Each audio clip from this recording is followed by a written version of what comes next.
पाणीपाग बाबदरे सठिक पूर्वानुमान पाई इनसाट 3DS परीक्षा करिछि इसरो, जहाँकि महाकाश गवेषणा क्षेत्र में इसरो को आउ एक बड़ सफलता मिली।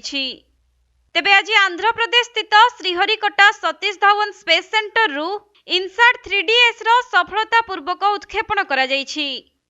सेपटे एही सैटेलाइट माध्यम एक महत्वपूर्ण उद्देश्य रखिछि इसरो, जहाँकि आगको जदि प्राकृतिक विपर्यय हेबार आशंका थाए तेबे एही सैटेलाइट माध्यम पूर्व सूचना मिली पारिबो।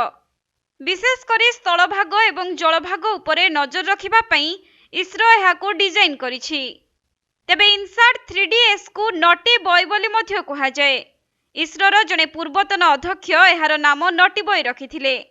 सूचनायोग्य जे एही उपग्रहर ओजन 2274 किलोग्राम एवं यह प्राय 480 कोटी टंका व्यय निर्मित होइछि। तेबे एही सैटेलाइटर निर्माण पई भारत सरकारक आर्थ साइंस मंत्रालय आर्थिक अनुदान देइथिबा सूचना रहिछि।